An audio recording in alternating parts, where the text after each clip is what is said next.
आज बात होगी भारतीय सेना के एक ऐसे खुफिया मिशन की। एक ऐसा मिशन जिसने देश की रक्षा नीति को, कह सकते हैं, हमेशा के लिए बदल कर रख दिया। नाम था ऑपरेशन सनराइज। तो सवाल ये उठता है कि आखिर ऐसा क्या हुआ, क्या वजह थी कि भारत को अपनी दशकों पुरानी, एक तरह से कहें तो डिफेंसिव पॉलिसी से हटकर सीमा पार करके एक जवाबी हमला करना पड़ा।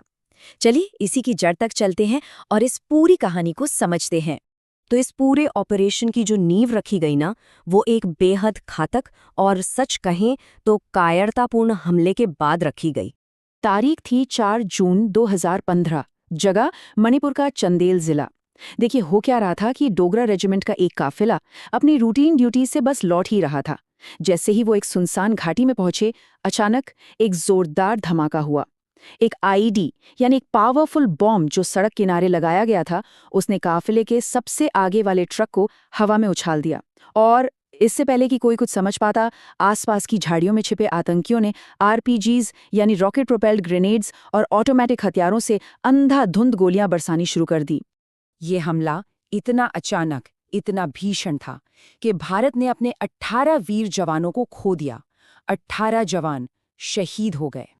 तो ये हमलावर थे कौन? ये थे national socialist council of Nagaland, जिसे हम NSCN के नाम से जानते हैं, उसके आतंकी। अब इनका मकसद क्या था?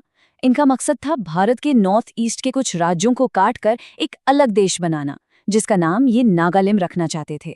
और हाँ, जैसा कि ऐसे मामलों में अक्सर होता ही है, इस आतंकी संगठन को भी बॉर्डर के उस पार से विदेशी एजेंसियों से हथियार, पैसा, सब कुछ मिल रहा था।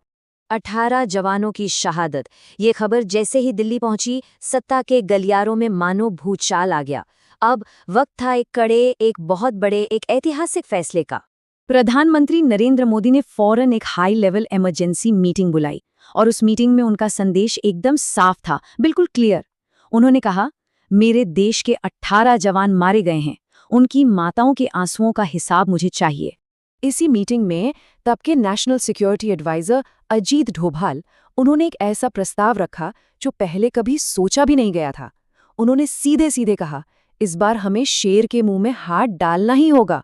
अगर आज हमने इनको इनके घर में घुसकर नहीं मारा तो ये आतंकी नॉर्थ ईस्ट को अगला कश्मीर बना देंगे।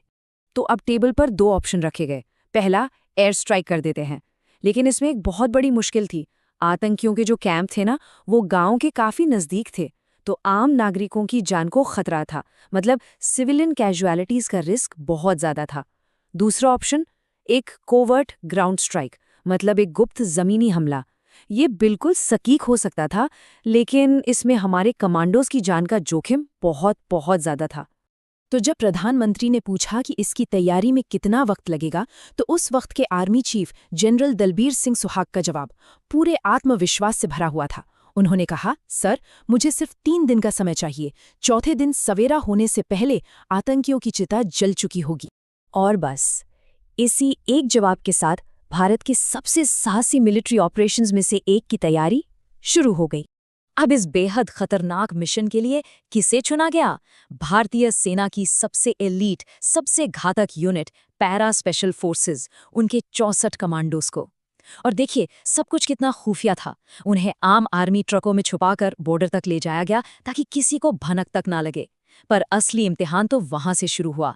सोचिए, हर एक कमांडो अपनी पीठ पर 35 किलो का वजन लादकर म्यांमार के घने जंगलों और सीधी चढ़ाइयों के बीच 40 किलोमीटर का सफर पैदल तय करने निकला। और उनके पास जो साजो सामान था, वो सिर्फ हथियार नहीं थे, वो इस मिशन के लिए चुने गए खास टूल्स थे। करीबी लड़ाई के लिए इजराइल की बनी टैवोर राइफल्स और अमेरिका की M4A1 कार्बाइन्स। दुश्मन के बंकर उड़ाने के लिए कार्ल गुस्ताफ रॉकेट लॉन्चर्स और ग्रेनेड लॉन्चर्स। और सबसे जरूरी चीज, घने अंधेरे में दुश्मन को देखने के लिए नाइट विजन और थर्मल इमेजर। मतलब साफ था, कमांडोज हर हालात से निपटने के लिए 3 दिन की मुश्किल तैयारी, वो थका देने वाला लंबा सफर। और अब वक्त था उस कार्रवाई का जिसका इंतजार पूरा देश कर रहा था। हमले के लिए वक्त चुना गया, सुबह के ठीक 5 बजे। ये वो समय होता है जब दुश्मन सबसे ज्यादा बेखबर होता है। आतंकी कैंप में एक साथ नाश्ते के लिए जमा हो रहे होते हैं। बिल्कुल परफेक्ट टाइमिंग। तो एक्शन शुरू हुआ। सबसे पहले 2 रॉकेट्स दागे गए और उन्होंने सीधे दुश्मन की दूसरी और तीसरी सेंट्री पोस्ट को, मतलब जो पहरे की चौकियां थीं, उन्हें तबाह कर दिया। पहले ही वार में 6 आतंकी मौके पर ही ढेर। और इसके बाद जो शुरू हुआ वो किसी प्रलय से कम नहीं था। 40 कमांडोज ने एक साथ दुश्मन पर गोलियों की ऐसी बौछार कर दी कि उन्हें सिर उठाने का मौका तक नहीं मिला। आप अंदाजा लगाइए, सिर्फ 45 मिनट के अंदर करीब 15,000 राउंड गोलियां चलाई गई। और इतना ही नहीं, इसी दौरान आतंकियों के एक एक ठिकाने को नेस्त नाबूद करने के लिए 150 से ज्यादा ग्रेनेड भी फेंके गए। और फिर जब गोलियों और धमाकों का वो शोर थमा तो नतीजा बिल्कुल साफ था।